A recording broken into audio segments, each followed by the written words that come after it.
Hi നമസ്കാരം. നമുക്കിന്ന് ഒരു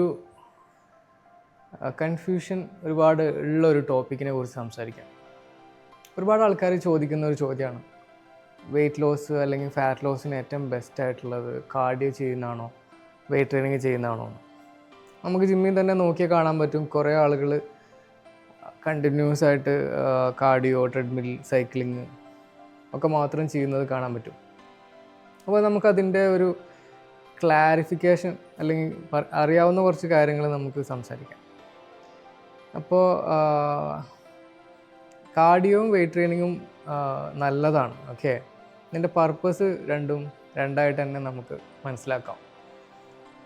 കാർഡിയോ നമ്മൾ ചെയ്യുമ്പോൾ നമുക്ക് കലോറി ബേണിങ്ങും നല്ല ഒരു കാർഡിയോവാസ്കുലർ സിസ്റ്റമൊക്കെ ഇമ്പ്രൂവ് ആവാൻ പറ്റുമെങ്കിലും വെയിറ്റ് ട്രെയിനിങ് ചെയ്യുമ്പോൾ ഉണ്ടാകുന്ന ഗുണം എന്താണെന്ന് വെച്ചിട്ടുണ്ടെങ്കിൽ നമ്മളുടെ കലോറി ബേൺ ആവുന്നതിൻ്റെ കൂടെ തന്നെ മസിൽ റിട്ടൻഷൻ അല്ലെങ്കിൽ മസിൽ ലോസ് വരാതെ മസിൽ ഗെയിൻ എന്ന് പറഞ്ഞൊരു പോസിറ്റീവായിട്ടുള്ള ശരീരത്തിന് ഏറ്റവും ഇമ്പോർട്ടൻ്റ് ആയിട്ടുള്ള സ്കെലറ്റൽ മസിൽസിൻ്റെ ഡെവലപ്മെൻറ്റിന് സഹായിക്കുന്നുണ്ട്. കാർഡിയോ മാത്രം ചെയ്യുമ്പോൾ എന്ത് സംഭവിക്കും? നമ്മുടെ കാർഡിയോവാസ്കുലർ സിസ്റ്റം ഡെവലപ്പ് ആവുകയും മസിൽ ലോസ് വരാനുള്ള സാധ്യതയുണ്ട്.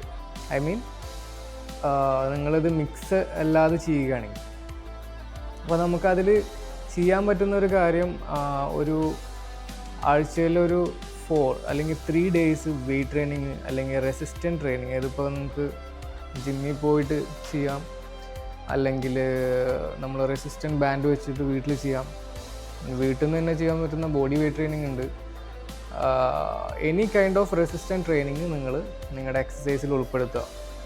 പിന്നെ ഒരു 2 ഡേയ്സ് അല്ലെങ്കിൽ ഒരു 3 ഡേയ്സ് കാർഡിയോ അല്ലെങ്കിൽ വെയിറ്റ് ട്രെയിനിങ് അല്ലെങ്കിൽ റെസിസ്റ്റൻറ്റ് ട്രെയിനിങ്ങിന് ശേഷം കുറച്ച് walking, running, jogging, swimming, cycling അങ്ങനെയുള്ളതൊക്കെ ചെയ്യാം. അപ്പം നിങ്ങളൊരു പ്രോപ്പറായിട്ട് ജിമ്മിൽ പോകുന്ന ഒരാളാണെങ്കിൽ ഒരു 3 ഡേയ്സ് വെയിറ്റ് ട്രെയിനിങ്ങും 2 ഡേയ്സ് ഓൾട്ടറായിട്ട് 2 ഡേയ്സ് കാർഡിയോ ചെയ്യുന്നത് നല്ലതായിരിക്കും.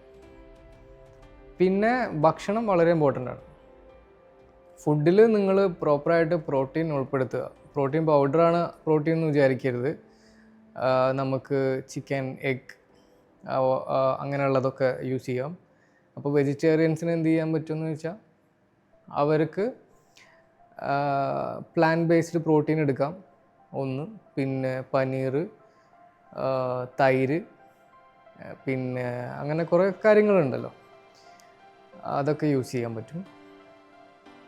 പിന്നെ വെജിറ്റബിൾസ് ആഡ് ചെയ്യുക. അത്യാവശ്യം നമ്മുടെ ഗട്ട് ഹെൽത്തിനൊക്കെ ഇമ്പ്രൂവ് ചെയ്യണമെങ്കിൽ ഫൈബർ വേണമല്ലോ, അപ്പോൾ അത് ഒന്ന് നിങ്ങൾ ശ്രദ്ധിക്കുക. പിന്നെ സ്ലീപ്പ്, ഉറക്കം ഒരു 6 to 8 hours നിങ്ങൾ ഉറങ്ങുന്നുണ്ട് എന്ന് ഉറപ്പ് വരുത്തുക. അത് വളരെ ഇമ്പോർട്ടൻ്റ് ആണ്. എന്നാൽ മാത്രമാണ് നമുക്ക് പ്രോപ്പർ റിക്കവറിയും നമ്മൾ ഈ ഉദ്ദേശിച്ച ആ ഒരു പ്രോസസ്സ് പ്രോപ്പറായിട്ട് നടക്കുകയുള്ളൂ. അപ്പോൾ ഇത്രയും കാര്യങ്ങൾ നിങ്ങൾ നിങ്ങളുടെ ലൈഫ് സ്റ്റൈലിൽ ശ്രദ്ധിക്കുക. Okay, thank you so much.